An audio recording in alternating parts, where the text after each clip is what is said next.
ध्यान सम्मुख विराजमान श्री श्री 108 श्री परमहंस महान विभूतियों की ओर लगाते हुए और अपनी मुख रचना को पवित्र करने हेतु एक बार ऊंची और मीठे स्वर में बोलिए जयकारा बोल मेरे श्री गुरु महाराज की जय। बोलो साचे दरबार की जय। बोलो श्री सद्गुरुदेव भगवान की जय।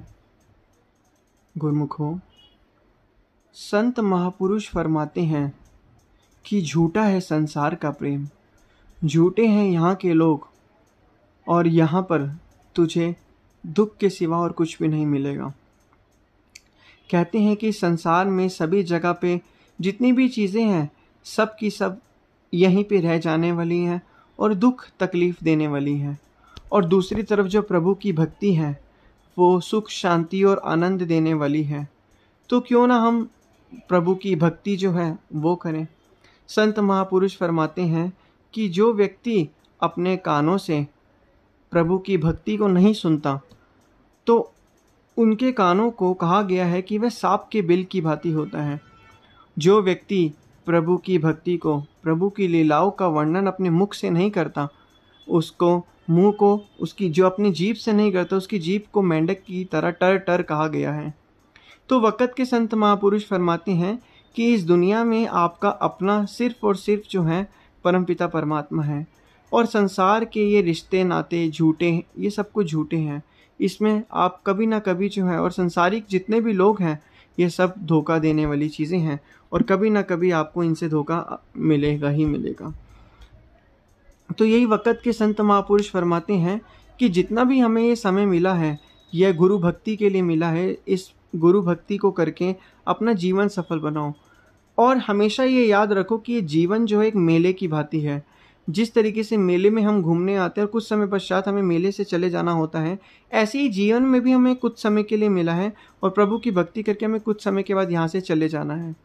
इसी प्रकार एक बार की बात है, एक संत जी थे। संत जी ने एक बारी फरमाया, संत जी जो थे अपने भक्तों को जो थे सत्संग सुना रहे थे, भगत भी सत्संग सुन रहे थे, और संत जी ने कहा कि ये जितने भी परिवार के रिश्ते नाते हैं यह सब साथ एक दिन साथ छोड़ देंगे, यह सिर्फ इस दुनिया तक ही हमारे तक सीमित है। तो ऐसे में संतों महापुरुषों ने कहा जितना हो सके भक्ति भाव करो। सिर्फ और सिर्फ वक़्त के संत महापुरुष और भगवान की भक्ति से ही इंसान को मुक्ति मिल पाएगी। वक़्त के संतों महापुरुषों की चरण शरण में आकर ही इंसान को भक्ति का महत्व पता चलता है। ऐसे में वो संत जी जो थे सत्संग सुना रहे थे, उसी समय उनके भक्तों में एक जो भगत था वो खड़ा हुआ और उसने कहा कि संत जी, आपने तो संसार जो है वो त्यागा हुआ है, और हम जो है परिवार गृहस्थी में रहते हैं। परिवार गृहस्थी में रहने का भी कितना सुख है, क्योंकि जिस तरीके से हम, मेरे जो माता पिता हैं, मेरे बच्चे हैं, मेरी पत्नी हैं, ये सभी के सभी जो हैं हम आपस में एक दूसरे के साथ मिलकर रहते हैं। और अगर मैं संसार में छोड़ दूं या इनसे ना करूं तो मेरे ऊपर कितनी बड़ी जिम्मेदारी है। मैं जो है बिना मेरे इन घर वालों का कोई घर नहीं चलेगा, और क्योंकि कमाने वाला मैं ही हूँ, मेरे बच्चे मेरी पत्नी कितना मुझसे प्यार करते, पारिवारिक सुख का अलग जो है महत्व है। और संत जी, आप तो संसार से जो है बिल्कुल अलग हैं, और आपने जो है संसार को त्याग दिया है, तो आप पारिवारिक सुख को कैसे समझ सकते हैं। तो संत जी ने जब ये सुना तो उन्हें बहुत अचंभा हुआ। तो उन्होंने देखा ये भगत है, तो उसकी बात को इतना ध्यान नहीं दिया। संत जी ने उसे फिर एक युक्ति बताई, एक तरीका बताया कि कहा कि अब घर जाके आप जो है एक नाटक करना। फिर उसने गुरु भक्ति करी और एक युक्ति जो थी संतों महापुरुषों से सीखी। फिर वह जो आदमी था वो घर गया, तो संत जी ने उसे कहा था कि घर जाके तुम मरने का जो है एक नाटक करना। वह व्यक्ति घर गया। जैसे ही वो घर पर गया, घर पर जाते ही उसने जो था पानी का गिलास मंगवाया। पानी का गिलास मंगवाते समय जब वो था तो उसको क्या हुआ कि जब उसकी पत्नी पानी का गिलास लेकर आई तो उसने जो थे एक प्राणायाम की जो एक विधि थी उसके तहत अपनी जो थी उस वहाँ पर लेट गया मंजी पर, और उसके बाद क्या कहते हैं, उसने अपनी सांस रोकने का जो एक अभ्यास किया, और उसने अपनी सांस को 1 मिनट के लिए रोकी। जैसे ही वो पत्नी पानी लेकर आई तो पत्नी ने देखा यह तो मर चुके हैं, तो पत्नी देख के हैरान, तो पत्नी ने फिर सोचा कि अभी किसी को क्यों बताऊं, पहले मैं थोड़ा खाना वगैरह खा लेती हूँ, थोड़ा सा मैं खाना वगैरह बना लेती हूँ, क्योंकि बाद में पता है कि खाना भी 10-12 दिन बाद ही इतना अच्छे से नसीब होगा, तो जब खाना खा के फिर मैं थोड़ा सा बाकी घर वालों को बुलाऊंगी। तो पत्नी ने देखा कि ये तो मर चुके हैं, तो खाना खाते समय उन्होंने खाना खा लिया। खाना खाने के बाद पत्नी उठी तो उसने शोर मचाया, अरे मेरे पति को क्या हो गया। तो ऐसे में पति के जो थे घर वाले मम्मी पापा भी आ गए, तो उन्होंने देखा इसे यह क्या हो गया। तो यह देखकर वे हैरान हुए, तो उन्होंने कहा कि यह तो बहुत ही दुख की बात है। तो पति यह सब कुछ वहाँ देखकर, अपने परिवार की इस चीज़ को देखकर ध्यान से धीरे धीरे सांस लेके सभी पूरा जो था वो चीज़ें देख रहा था। तो ऐसे में क्या हुआ, उसके पिताजी ने कहा चलो अब इसे जो है वहाँ पर लेकर जाने की तैयारी करो, शमशान घाट। तो पति ये सुनकर हैरान हुआ। तो ऐसे में क्या हुआ, वहाँ पर जो थे संत महापुरुष एक आए, फिर थोड़ी देर में सबको शोर मचाया गया कि यहाँ पे ये जो आदमी है ये अपना शरीर त्याग चुका है, और जो है शरीर त्याग चुका है। अब सभी गांव वालों को बुलाया, और क्योंकि जब वह व्यक्ति मंजी पर लेटा था तो उसने घर के किसी हिस्से से अपने पैर को बांध लिया था, तो सभी लोगों ने कहा, उसके पिताजी ने कहा इसे शमशान घाट लेके जाएं। तो लेके जाएं, तो पत्नी ने कहा कि इनके पैर से तो ये घर का हिस्सा कुछ बंधा हुआ है, अगर जो ये हिस्सा हटाएंगे तो छत पूरी की पूरी नीचे आ जाएगी, और फिर अब ये मर तो चुके ही हैं, तो क्यों ना ये जो चीज़ है ये छत नीचे ना, इसको बचा लें और पैर काट देते हैं इनका, ताकि क्योंकि मरने के बाद तो इन्हें पता ही नहीं चल गया इनका पैर कटें, तो पैर काट के इनको शमशान घाट लेके जाएं। तो ऐसे में क्या हुआ, सब जगह शोर शराबा हल्ला हुआ। तो ऐसे में वहाँ पर एक संत आए। संत जी ने कहा, वह संत वही थे, वो उस जो भगत के गुरु थे वो आए।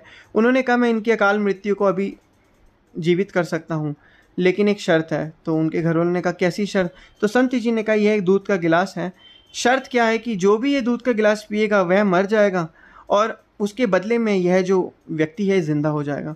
तो संत जी ने कहा यह दूध का गिलास जो भी पिएगा, तो वहाँ पे उसके मम्मी पापा, माता पिता और उसकी पत्नी थी। तो उसके पिताजी को पहले संत महापुरुषों ने कहा कि ये जो दूध का गिलास है ये आप पियो। ये तो उसके पिता ने कहा कि अब ये मैं क्या पीऊँगा, अगर मैं पीऊँगा तो मैं तो वैसे ही पहले ही बुजुर्ग हूँ, और अगर मैं मर गया तो मैं मर गया और मेरे मरने के बाद ये मेरा बेटा जिंदा भी हो गया, तो मैं तो मर ही जाऊँगा, तो मैं इसे जिंदा कैसे देख पाऊँगा। तो ऐसे में फिर उन गुरु ने कहा, संत ने कहा कि उनकी पत्नी को कहा, उनकी माता जी को कहा कि आप ये दूध का गिलास पी लीजिए। तो उन्होंने कहा कि अगर मैं मर गई, मेरे ऊपर तो सभी की सभी जिम्मेदारियां हैं, और मैं मर भी गई तो मरने के बाद क्या कहते हैं, क्या इसकी श्योरिटी है, क्या इसका वो है कि मेरा बेटा जिंदा ही होगा। फिर उसकी पत्नी को कहा गया कि दूध का गिलास आप पियोगे। तो उसकी पत्नी ने कहा मेरे तो पहले ही छोटे छोटे बच्चे हैं, अब ये तो मर गए हैं, अगर मैं भी मर गई तो क्या कहते हैं इन्हें कौन संभालेगा, और मरने के बाद भी कौन भला कैसे जिंदा हो सकता है। और यह तो हमने पहली बार ही सुना है कि मरने के बाद मरे हुए इंसान को जिंदा करने के लिए कोई दूसरे जिंदा इंसान को जब कोई हम चीज़ ये पिलाएंगे तो मरा हुआ इंसान जिंदा हो जाएगा, ऐसे तो हो ही नहीं सकता। फिर ऐसे में सभी लोगों की ये जो बातें थी, वह आदमी वहाँ पर लेटे लेटे सुन रहा था, समझ रहा था। समझने के बाद क्या हुआ, संत जी ने कहा चलो कोई बात नहीं, यह भगत बहुत ही प्यारा था, एक काम करते दूध का गिलास हम ही पी लेते हैं। फिर उन्होंने कहा दूध का गिलास जो है वो पी लिया। जैसे ही संत जी ने दूध का गिलास पिया तो सभी उसके घर वाले संतों की जय जयकार कर रहे थे, संत जी बड़े दयालु हैं। तो जैसे उन्होंने दूध का गिलास पिया, दूध का गिलास पीने के बाद उन्होंने क्या किया, वो जो संत थे उन्होंने क्या किया, अपने जो भगत था उनके सर की यहाँ पे एक नस दबाई, जिससे वो भगत जो है बिल्कुल उठ खड़ा हुआ, जिससे भगत जो है वो जिंदा हो गया। तो फिर उस संतों ने उसे समझाया कि ये देखो यही चीज़ हम तुम्हें समझा रहे थे।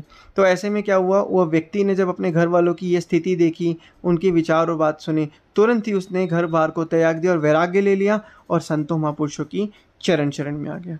तो इसलिए गुरुमुखों इस कहानी से हमें यही शिक्षा मिलती है कि जितना भी हमारे संसारिक नाते हैं वो इस जन्म तक ही सीमित है। हर कोई संसार में जो है हमारे साथ किसी न किसी रूप में किसी न किसी तरीके से जुड़ा हुआ है।